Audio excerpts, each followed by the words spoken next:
America पर 36 trillion dollar का कर्ज है। यह आंकड़ा इतना बड़ा है कि इसे समझना लगभग असंभव है। फिर भी यह किसी न किसी का कर्ज है। कई लोग चीन को सबसे बड़ा कर्जदार बताते हैं और वास्तव में चीन पर लगभग 750 बिलियन डॉलर का अमेरिकी कर्ज है। लेकिन चीन खुद 18 ट्रिलियन डॉलर से ज्यादा के कर्ज के बोझ तले दबा है। इसका ज्यादातर हिस्सा चीनी बैंकों का है, जिनके पास अमेरिकी कर्ज भी है। वहीं अमेरिकी बैंकों पर चीन, यूरोप और अन्य देशों का कर्ज है। जितना गहराई से आप देखेंगे, यह उतना ही पेचीदा होता जाएगा। हर देश कर्ज ले रहा है और दे रहा है, जिससे कुल वैश्विक कर्ज 300 ट्रिलियन डॉलर का हो गया है, जो पूरी वैश्विक अर्थव्यवस्था के आकार का 3 गुना है। तो यह सारा कर्ज किसका है? यह एक भ्रामक रूप से सरल प्रश्न है, जिसका उत्तर जटिल है। कर्ज सिर्फ हिसाब किताब का एक हथकंडा नहीं है। यह इस बात का संकेत है कि आधुनिक दुनिया कैसे काम करती है। यह स्थिरता पर नहीं, बल्कि गति पर टिका है। कर्ज लेने, देने और पुनर्निवेश करने का एक सतत चक्र। यह कहानी है कि कैसे वैश्विक ऋण आधुनिक अर्थव्यवस्था का इंजन बन गया, और अगर उधार देना बंद हो जाए तो क्या हो सकता है। ऋण कोई आधुनिक आविष्कार नहीं है। बैंकों, सिक्कों या कागजी मुद्रा से बहुत पहले ऋण एक वादा था। आप बसंत में अपने पड़ोसी को अनाज का एक बोरा उधार दे सकते थे, और वे फसल कटने के बाद आपको चुका देते थे, शायद थोड़ा अतिरिक्त लेकर। कोई ब्याज दर नहीं, कोई अनुबंध नहीं, बस भरोसा। ऋण आज की समस्याओं को हल करने के लिए कल से उधार लेने का एक तरीका था। समय के साथ व्यक्तिगत ऋण विकसित हुए। राजाओं को महलों की जरूरत थी, साम्राज्यों को जहाजों की, और कोई भी अकेला ऋणदाता इन सब का वित्त पोषण नहीं कर सकता था। 17वीं सदी के इंग्लैंड में राजा चार्ल्स द्वितीय को डच्चों के साथ युद्ध का सामना करना पड़ा, लेकिन उनके पास धन नहीं था। इसलिए सरकार ने जनता को नकदी के बदले ऋण बेचा, बांड जारी किए, ब्याज सहित पुनर्भुगतान के लिखित वादे। इस नवाचार ने सब कुछ बदल दिया। 20वीं सदी तक बांड वैश्विक हो गए थे। प्रथम और द्वितीय विश्व युद्धों ने देशों को भारी मात्रा में उधार लेने के लिए प्रेरित किया, न केवल युद्ध के लिए, बल्कि पुनर्निर्माण के लिए भी। 1944 में ब्रेटन वुड्स समझौते ने अमेरिकी डॉलर को वैश्विक वित्तीय प्रणाली का केंद्र बिंदु बना दिया। मुद्राएं डॉलर से जुड़ी थीं और डॉलर सोने से। लेकिन सोना सीमित था और अर्थव्यवस्थाओं को विकास की आवश्यकता थी। 1971 में राष्ट्रपति निक्सन ने स्वर्ण मानक को समाप्त कर दिया और मुद्रा को केवल सरकारी आदेश द्वारा समर्थित फीट मुद्रा में बदल दिया। इससे असीमित उधारी का द्वार खुल गया। 1980 के दशक के बाद से वैश्विक ऋण में वृद्धि हुई। देशों ने महसूस किया कि उधारी केवल युद्ध ही नहीं, बल्कि विकास को भी बढ़ावा दे सकती है।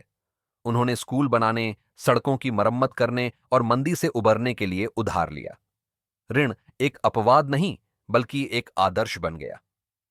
आज इसी तरह चीजें बनती हैं। संकटों का प्रबंधन होता है और वादे पूरे होते हैं। नतीजा 300 ट्रिलियन डॉलर का ऋण का पहाड़, जो दुनिया के वार्षिक आर्थिक उत्पादन से 3 गुना से भी ज्यादा है। इसकी कल्पना करने के लिए 10 लाख डॉलर के नोटों का ढेर 100 मीटर ऊंचा होगा। एक 30 मंजिला इमारत। 1 अरब डॉलर के नोट 100 किलोमीटर तक पहुंचते, वायुमंडल को छूते। लेकिन 300 ट्रिलियन डॉलर, यह चांद पर 50 बार जाने और वापस आने के लिए काफी है। तो अगर हर देश उधार ले रहा है, तो कौन उधार दे रहा है और किसे भुगतान मिल रहा है?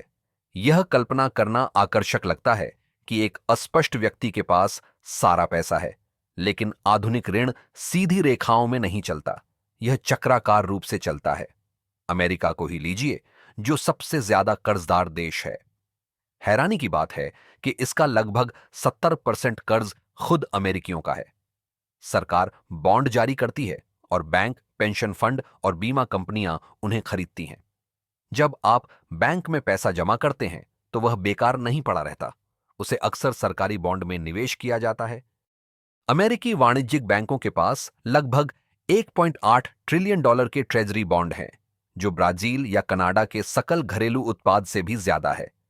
बॉन्ड इसलिए लोकप्रिय हैं क्योंकि इनमें जोखिम कम होता है और ये स्थिर रिटर्न देते हैं।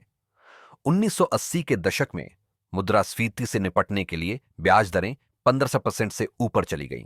कोविड से उबरने के दौरान खर्च को प्रोत्साहित करने के लिए ये दरें 1% से नीचे गिर गईं।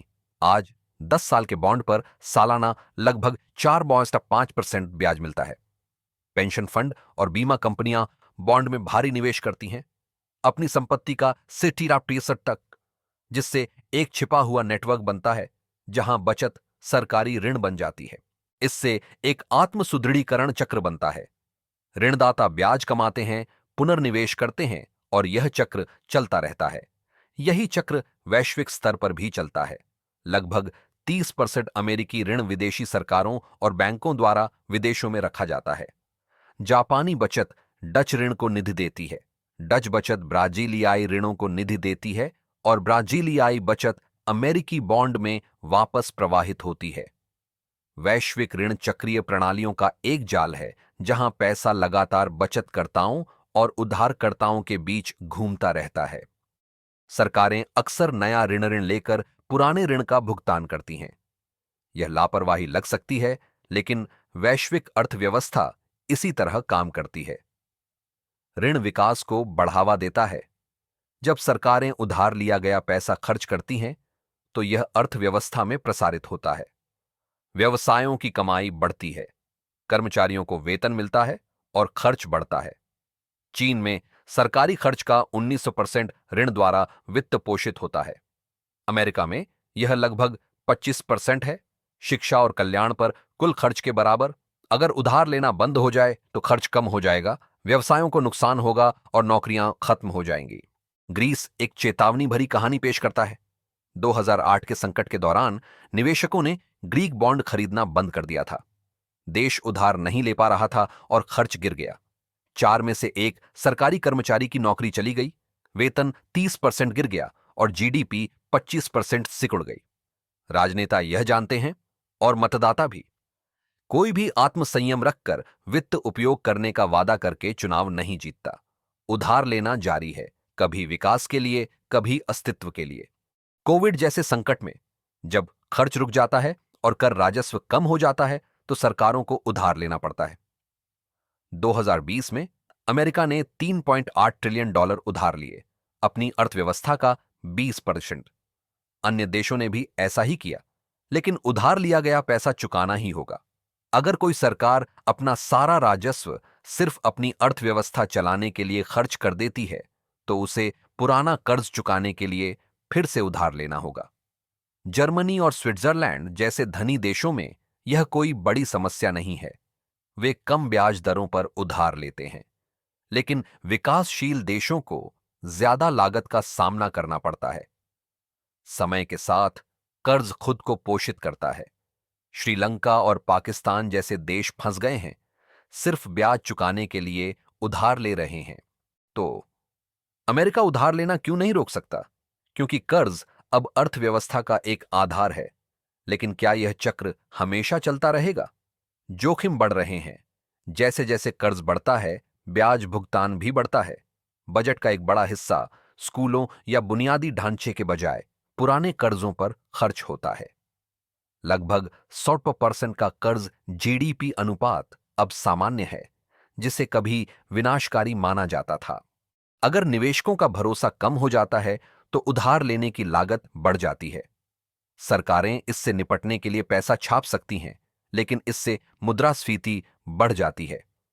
कीमतें बढ़ती हैं, बचत घटती है और लोग गरीब महसूस करते हैं।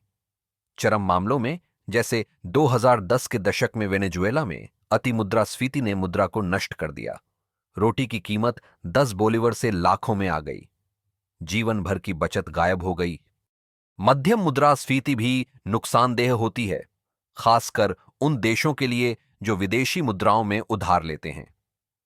अगर उनकी अपनी मुद्रा कमजोर होती है, तो कर्ज चुकाना और महंगा हो जाता है। ऋणदाता उच्च ब्याज दरों की मांग करते हैं और सरकारों को कठिन विकल्पों का सामना करना पड़ता है। खर्च में कटौती करें, कर बढ़ाएं या अधिक पैसा छापें।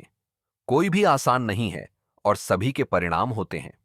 अगर बिल आने लगते हैं और पैसा खत्म हो जाता है, तो देश डिफॉल्ट कर देते हैं। कह देते हैं हम भुगतान नहीं कर सकते। यह एक गिरवी न चुकाने जैसा है, लेकिन दांव राष्ट्रीय स्तर का है। जब कर्ज कमजोर हो जाता है तो लोग असली चीज की तलाश करते हैं। 2025 में सोने में रिकॉर्ड रकम का निवेश हो रहा है। सोना 28% बढ़ा है, डॉलर 9% गिरा है और चांदी 30 साल के उच्चतम स्तर पर पहुंच गई है।